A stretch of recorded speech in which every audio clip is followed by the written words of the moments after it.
Tudo bem com você? Graça e paz. Hoje eu vou meditar no capítulo 10 da carta de Paulo aos Romanos. Ao longo de vários vídeos eu tenho meditado na carta de Paulo aos Romanos. E hoje, portanto, capítulo 10.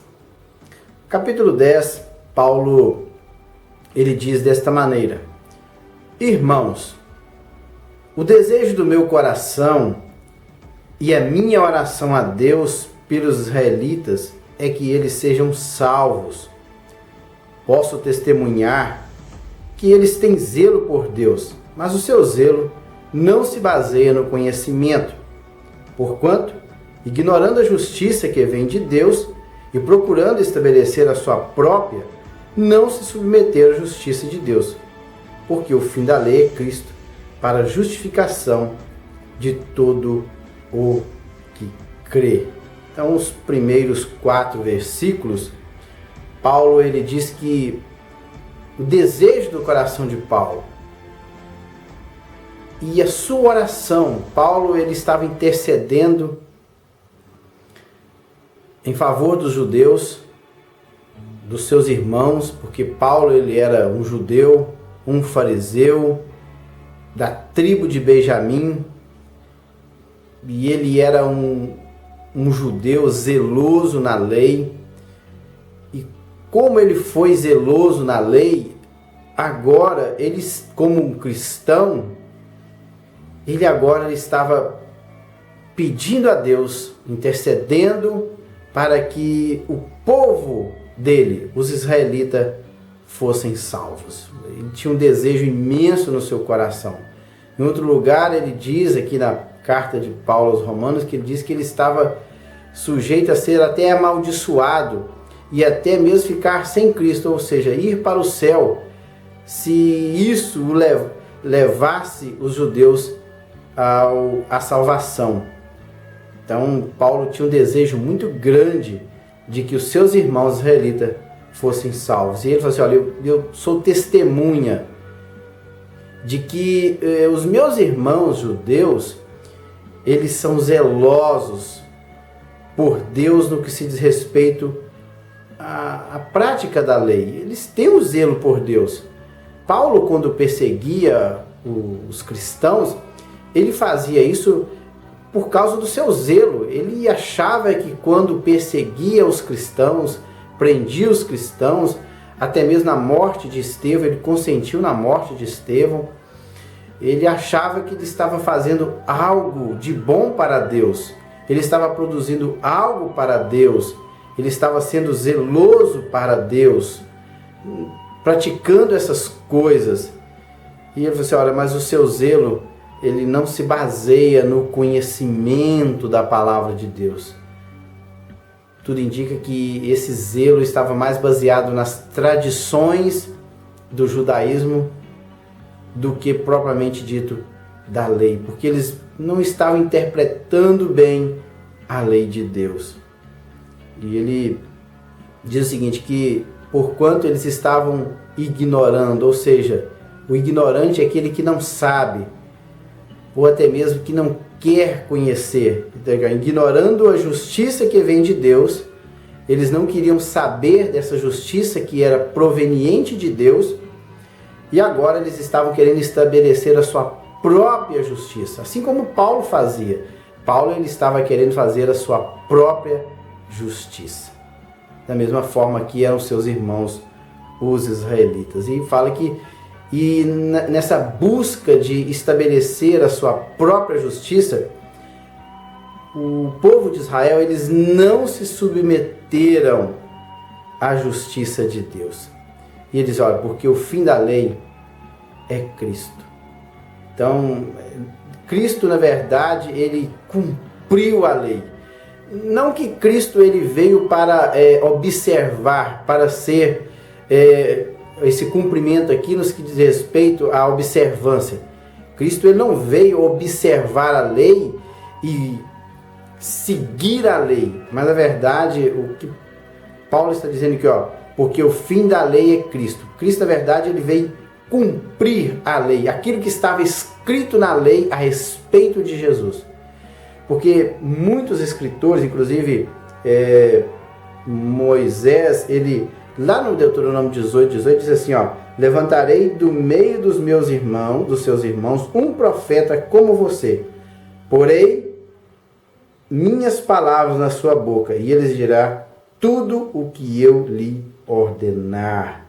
Então, lá em Deuteronômio já Deus, através de Moisés, estava prometendo um profeta. Eles sabiam disso.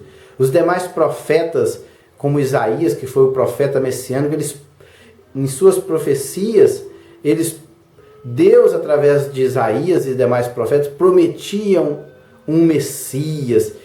Toda a lei apontava para o Messias.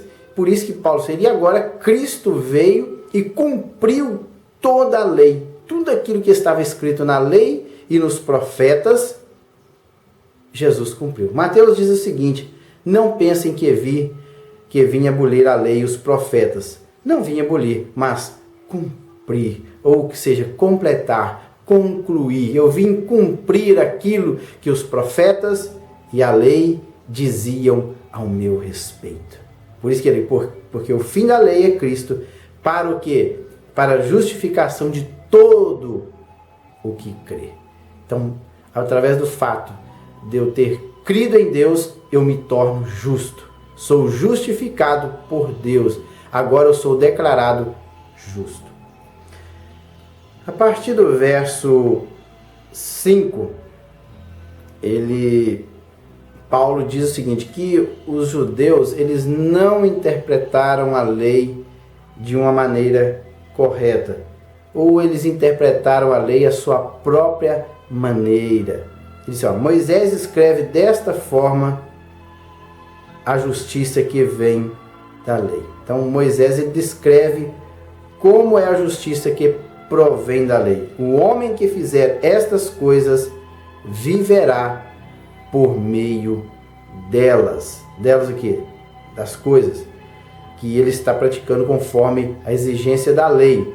Mas a justiça que vem da fé diz: não diga em seu coração, quem subirá ao céu?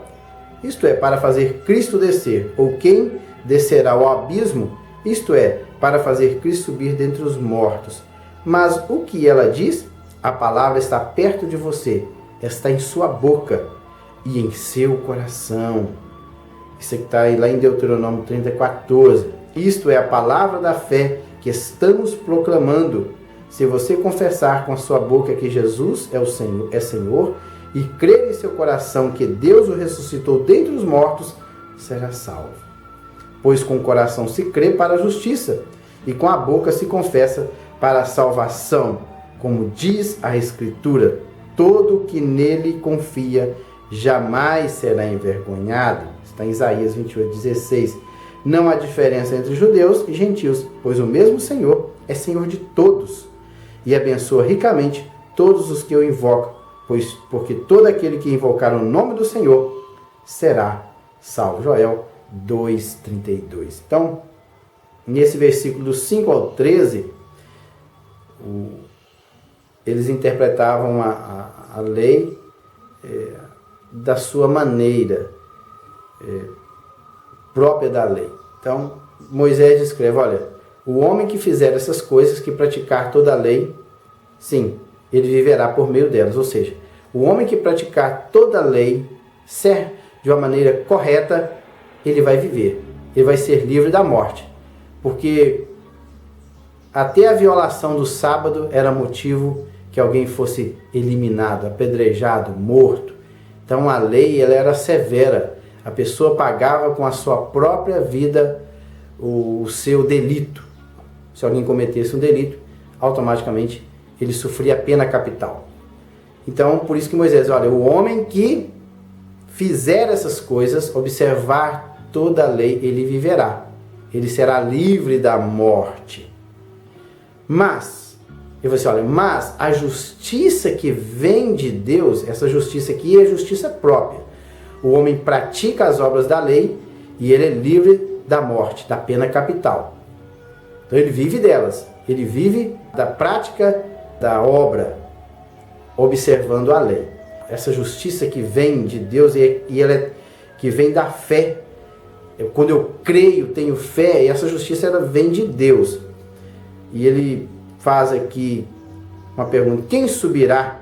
Não diga em seu coração, não fica pensando em seu coração. Mas onde é que eu consigo essa fé? Eu tenho que subir até os céus? Eu tenho que descer até o abismo para buscar Cristo lá? Ou subir até o céu, procurando nesses lugares onde Cristo está, para que eu consiga alcançar esta justiça por meio da fé? Eu tenho que ficar procurando em muitos lugares? Que é dois extremos que aqui o Paulo está dizendo. Inclusive, aqui está uma dessas partes, está em Levítico 18:5, outra está em Deuteronômio 30:12, né? Quem subirá ao céu? E depois, quem descerá ao abismo? Está lá em Deuteronômio 30:13.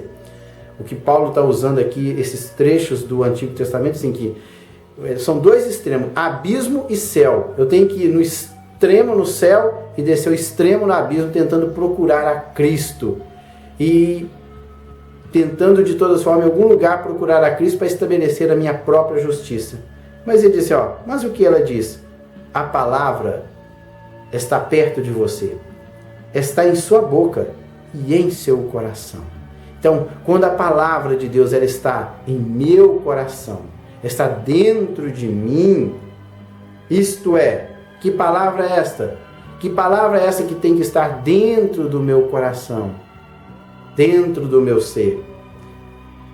É a palavra da fé que nós estamos proclamando. Olha, esta palavra que tem que estar dentro do seu coração é a palavra que nós estamos proclamando.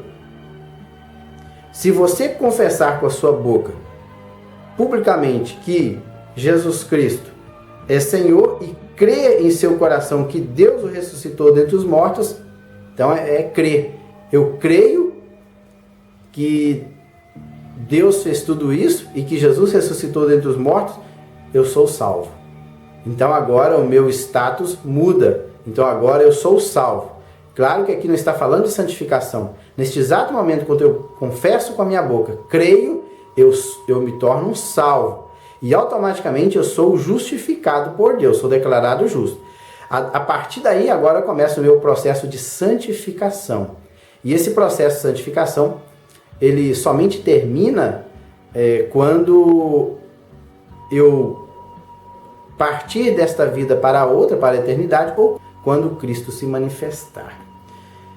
Então, diz que todo aquele que confia jamais será envergonhado. Os que confiam no Senhor não serão envergonhados. E outro detalhe que Paulo diz aqui, que não há diferença.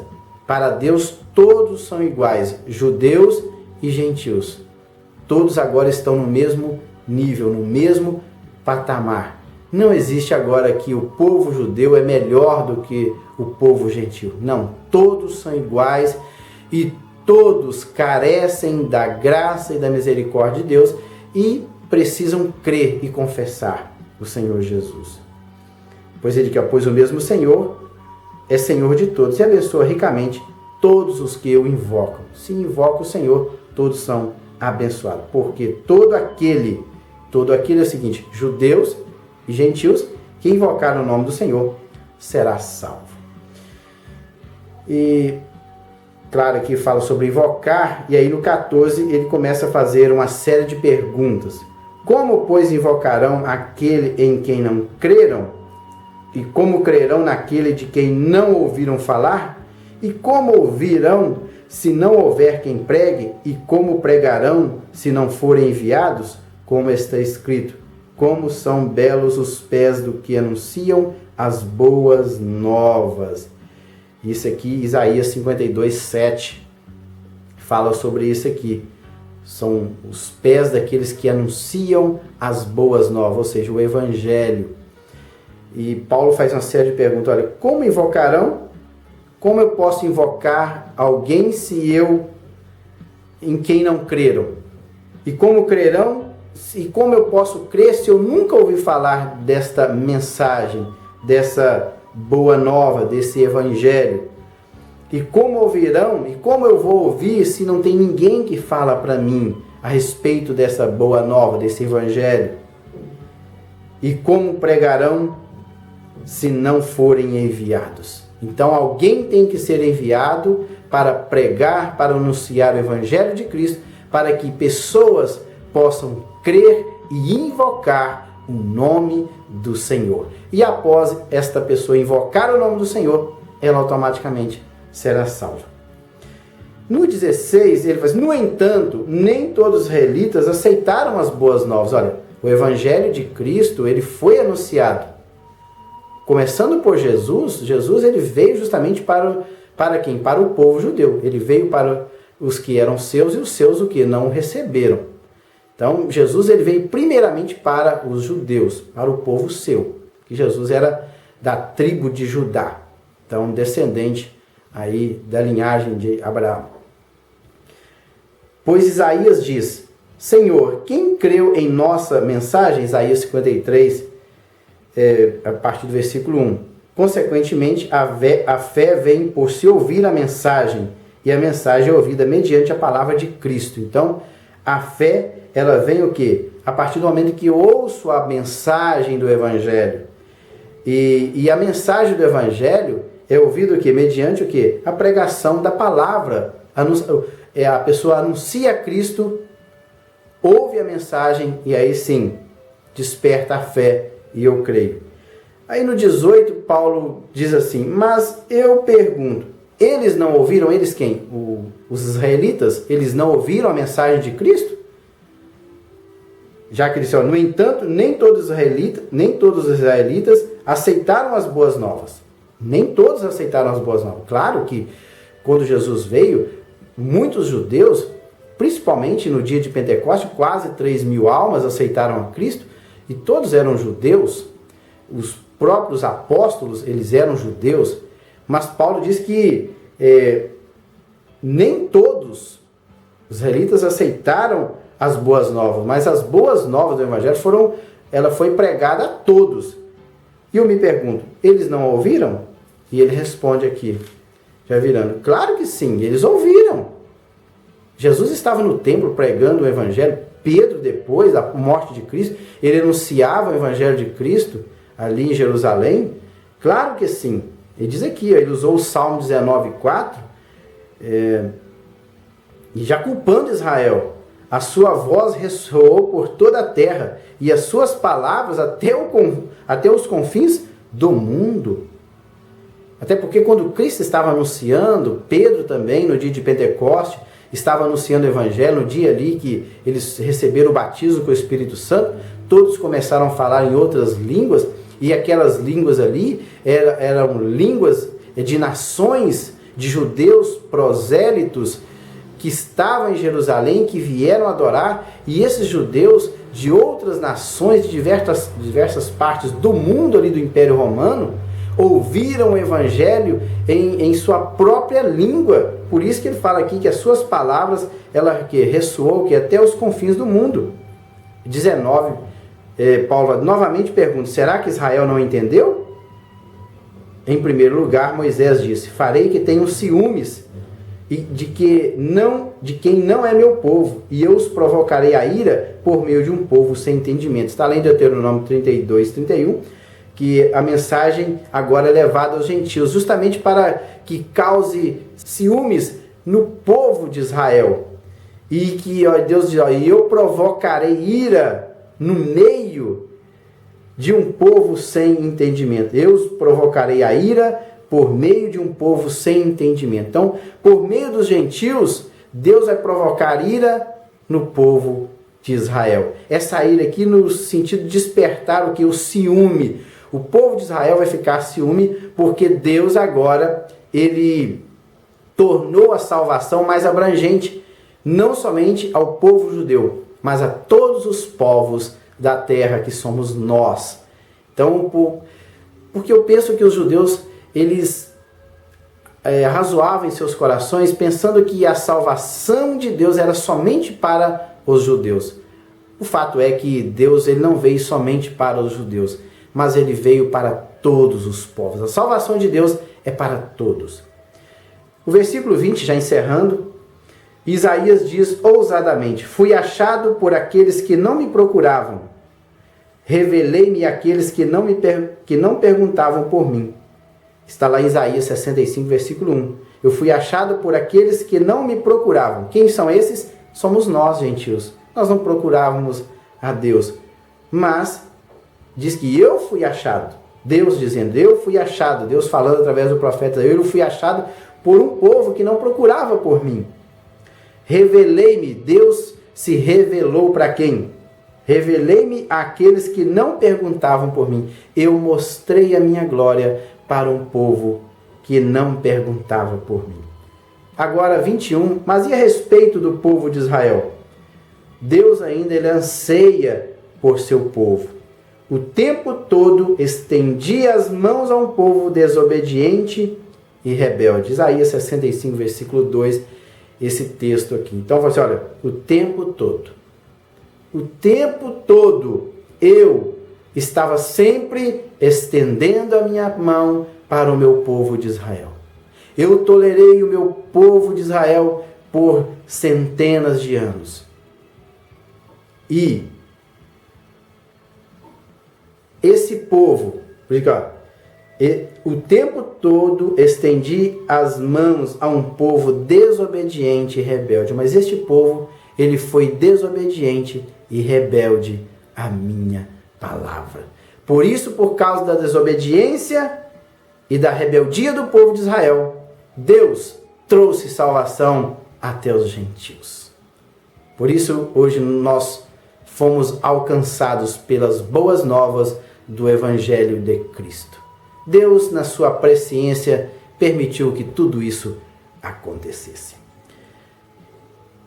No próximo vídeo eu estarei meditando no capítulo 11 da Carta de Paulo aos Romanos. Até lá e fique com Deus!